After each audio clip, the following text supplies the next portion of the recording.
Então, nós temos aqui, basicamente, 3 ocorrências, né? A primeira delas foi com um veículo que, espera chegar aí, esse da Tesla, né? Um acidente recente de abril deste ano, em que os ocupantes haviam ligado o piloto automático do veículo e ele permite que o veículo trafegue pela estrada sem interferência do motorista, né? Então, mantém a aceleração, mantém a trajetória, mas alguma coisa falhou e ele acabou saindo da estrada porque estava numa velocidade acima do que ele conseguiria fazer uma curva e acabou se chocando com uma árvore, capotando, e os 2 ocupantes do carro vieram a óbito, né? O segundo acidente envolvendo também um veículo autônomo, esse do Google, da empresa do grupo, né, do Google, que foi abalroado por um outro veículo que veio, né, em sentido contrário. Não foi uma tomada de decisão do próprio veículo da Google, mas ele não evitou o acidente, né, não foi capaz de evitar de sair daquela situação de acidente. Não houve óbito, mas uma pessoa ficou ferida, né, e, além do dano material. E o terceiro caso é de um caso mais grave, né, que foi com um carro autônomo do Uber, que aparentemente ele viu, né, conseguiu reconhecer o obstáculo, mas decidiu não parar, né? E o pior disso é que essa decisão de não parar é porque a programação havia sido feita para que pedestres fossem associados a faixas de pedestre.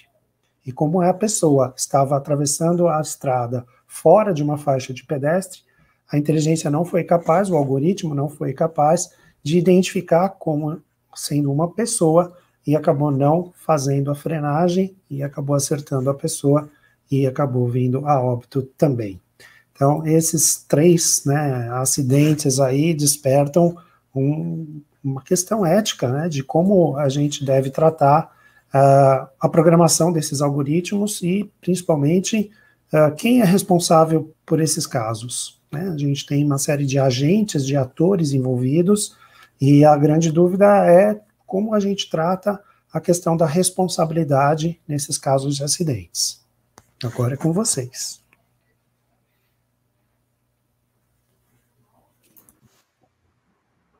Caroline, você quer começar? Primeiro, antes de mais nada, antes de passar a palavra para a Caroline, deixa eu agradecer mais uma vez a Carol aí pelo convite, Luiz, grande amigo e parceiro aí de jornada, e a Caroline, da qual que a gente está sempre aí, né, desde a época aí de CGI, de ICBR, os eventos aí para falar de conscientização de uso de recurso digital, a gente está junto. É um prazer muito grande estar aqui falando com vocês mais uma vez aí, né, gente? Então, vamos lá. Eu vou fazer o seguinte, já que a Caroline está na área jurídica diretamente, e eu estou muito mais na área da questão da pesquisa, da implementação, eu vou deixar a Caroline falar primeiro e depois eu pego a palavra. Pode ser, Caroline? Claro, com certeza, né? Só cuidado, que você sabe que eu gosto de falar, né? Então, assim, podem me cortar. Se deixar, eu vou até amanhã. Então, eu vou tentar aqui ser sucinta e objetiva, até para ser mais um bate-papo do que uma exposição, né? Bom, eu acho que primeiro, é um assunto que gera extremamente polêmica, obviamente, e caminha juntamente com o avanço tecnológico da área do direito também, né? Já que a gente está falando aí de responsabilidade civil, mas também quando a gente está falando em ambiente jurídico, nós estamos falando em garantir alguns direitos e garantias ao próprio cidadão, né? À própria pessoa física. E aí a polêmica e problematização, né, que é trazida com relação à mídia, né, quando a gente está falando com relação a esses acidentes que envolvem, né, a inteligência artificial, né, essas novas tecnologias, é a questão principal, como bem o Luiz colocou, da responsabilidade civil, né, afinal de quem vai reparar o dano ocasionado. Então, né, quando foi ali avançando o desenvolvimento dessas tecnologias, inclusive com relação à regulação, para que essas empresas pudessem, né, colocar, né, esses produtos no mercado e avançarem com esses produtos, maximizando seus lucros, né, houve ali, né, um ponto de injeção nesse avanço da tecnologia, justamente porque parou e falou assim, mas peraí, quem que vai, afinal, reparar todo esse dano ocasionado? Porque não há um ser humano ali, né? Não tem ali realmente uma pessoa na cena do fato propriamente dita. Mas, nós que atuamos na área de tecnologia vinculada à questão jurídica, né, de uma forma assim mais profunda, a gente gosta de chamar atenção, e eu aproveito sempre os momentos de debate público para chamar... Opa, peraí que meu fone acho que vai desligar aqui, eu vou ter que falar no alto-falante. Peraí, vocês estão me ouvindo? Então tá. a questão que a gente chama atenção é uma preocupação muito maior, porque a atenção ela tem que vir um passo anterior do que essa questão de responsabilidade, né, de quem vai efetivamente se culpar. Então, quando há o desenvolvimento da tecnologia, a gente coloca um aspecto do ambiente jurídico que a gente chama de aplicação ali positiva da questão jurídica. Por quê? Quando a gente fala em responsabilidade e também garantia de direitos fundamentais, a gente tem um aspecto mais negativo, no sentido do que, olha, não podem ser violados direitos fundamentais dos seres humanos, né, dos cidadãos. Quando a gente fala na aplicação de novas tecnologias, a gente tem que pensar em algo mais positivo, o quê? Forma preventiva. Então, atuar em um ponto de um passo anterior. Então, antes da gente chegar ali na possibilidade do risco ou do dano, a gente tem que agir de forma preventiva. Como que eu faço para não ali infringir, né, violar direitos de algumas pessoas, né, e provocar esses danos? E não pensar simplesmente na responsabilidade de algum dano. A gente está falando de uma vida. A gente não está falando de um problema ali, né? Então, quando há o desenvolvimento dessa tecnologia no aspecto jurídico, a gente coloca duas bases ali para se pensar, né? Primeiro, como a inteligência artificial ela pode ser aplicada, né, para melhorar a qualidade de vida da população brasileira, né, vamos dizer aqui com relação ao Brasil, e também, né, como minimizar os possíveis efeitos negativos para que a gente não tenha que ir para o aspecto jurídico de combate, né, de contencioso, e sim para o aspecto mais de olhar preventivo. Então, a gente tem que ter um equilíbrio entre desenvolvimento da tecnologia, benefícios, sem esquecer ali de basilar os riscos e prejuízos. E aí, a gente entra numa questão que a gente precisa colocar no debate do ecossistema brasileiro, que diz respeito à inteligência artificial, né? Que é parar de olhar apenas para os pontos extremistas, porque senão a gente não consegue avançar com relação à regulação também e até com relação à legislação. Porque se a gente se preocupa apenas quando há acidentes, né? Outras questões em que envolvem danos efetivos no desenvolvimento da tecnologia, né, e não pensa ali em aplicar as legislações de forma preventiva, a gente não consegue avançar juntamente com essa tecnologia. Por quê? A gente simplesmente esquece do que está ali nas questões básicas, nas questões corriqueiras para o desenvolvimento dessa tecnologia, né? A utilização de inteligência artificial, ela tende a ser extremamente benéfica e positiva, mas tudo depende da forma que a gente vai modelar, né? Da forma que a gente vai aplicar. E aí, a gente tem um problema gravíssimo na sociedade, né, com relação no que diz respeito a desigualdades e discriminações, e aí a gente entra no aspecto jurídico propriamente dito, né, porque a gente tem uma questão de desigualdades e discriminações que estão ali no contexto estrutural da nossa sociedade, e essas questões, elas tendem a ser replicadas na esfera de inteligência artificial. Então, o que acontece? Para a gente poder sanar as questões de responsabilidade e desenvolvimento com equilíbrio da tecnologia, a gente precisa pensar, né, em questões éticas, né, e também em integridade no âmbito do direito para poder ali sanar, né, esses problemas. Mas aí a gente entra em um ponto que está esbarrando nas questões dos avanços das legislações atinentes a esse tema, né? Inclusive a gente tem uma legislação, né, um projeto de lei de inteligência artificial na Câmara dos Deputados sendo ali discutida, mas de uma forma bem lenta.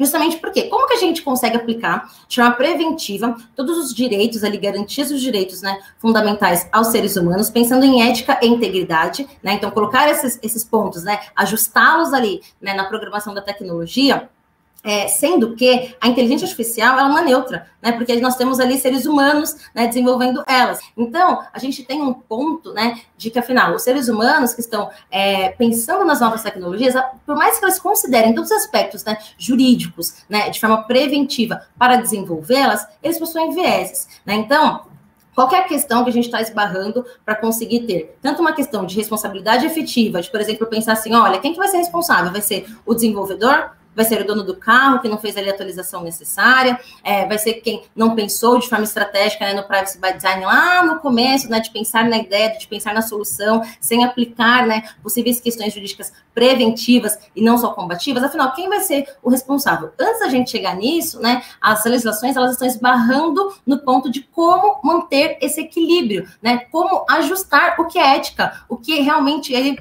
é eficaz, o que é íntegro, o que é justiça, né? Afinal, quando a gente está falando de direito, né, a gente está falando de algo em questões humanas, né, questões que não são exatas. Então, só para não me estender muito aqui também, vou abrir um pouco para o Francisco e depois eu volto a falar.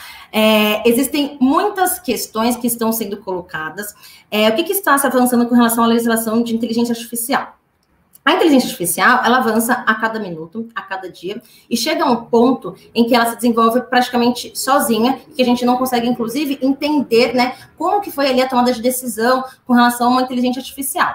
E aí, por outro lado, a legislação que tem que ser aplicada a esses pontos de desenvolvimento de tecnologia, ela não pode se tornar obsoleta e também não pode barrar esse desenvolvimento, e muito menos gerar responsabilidade, né, a pontos, né, a pessoas ali totalmente erradas. Então, o que já se discutiu com relação a essas legislações e que estamos avançando? Primeiro, que não vai ser totalmente eficaz uma legislação que seja 100% ali no ambiente privado, né? Então, decorrente de iniciativas privadas, e também nem que seja 100% com relação, né, à iniciativa do Estado, do governo, né? Porque quando a gente está falando em inteligência artificial, a gente mexe em conflitos, né, tanto do Estado quanto dos indivíduos como um todo, e também de entidades privadas. Então, tem-se ali tentado, né, uma legislação em que haja uma participação da sociedade civil como um todo, né, em que todos esses entes realmente consigam ali regular, né, toda essa questão da inteligência artificial. Para quê? Para considerarmos o desenvolvimento da tecnologia sem que ele seja engessado, garantias de direitos fundamentais de forma preventiva, ou seja, eu não quero esperar chegar no dano, eu preciso garantir esses direitos antes de chegar, né, na possibilidade desse dano. Afinal,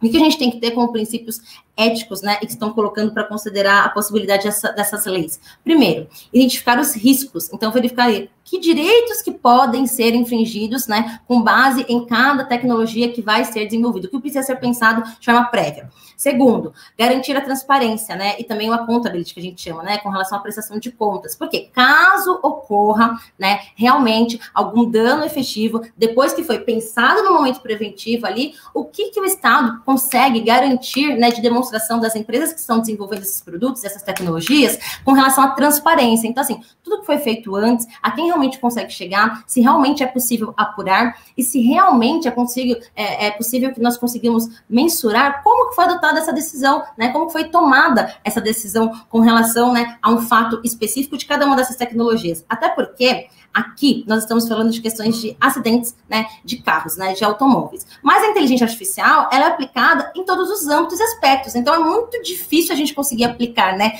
uma legislação específica, né, a um âmbito tão, né, plural, a um âmbito tão diverso. Então, né, é uma discussão, assim, pouco tempo para conseguir me aprofundar aqui realmente em todos os aspectos, né, que mereciam esse tema.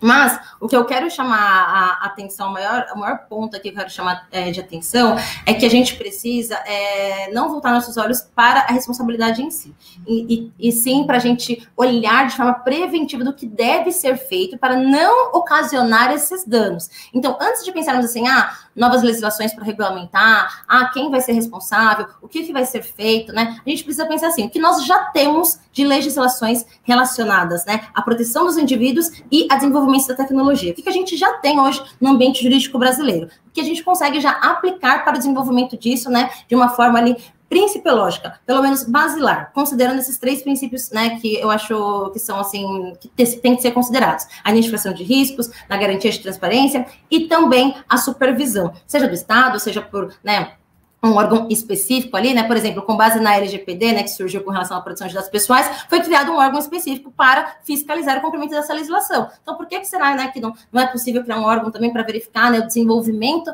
dessas novas tecnologias com base em inteligência artificial, né, sem esperar ocasionar um problema, né? Que a gente tem ali realmente, né, uma posição firme, tanto do Estado quanto das entidades privadas. Eu vou parar de falar aqui, depois eu volto só para vocês poderem começar a falar também, e aí depois eu volto com alguns pontos também que eu acho que dá para levantar com relação, né, à responsabilização e pensamentos que a gente tem que ter para o desenvolvimento da tecnologia junto com o ambiente regulatório.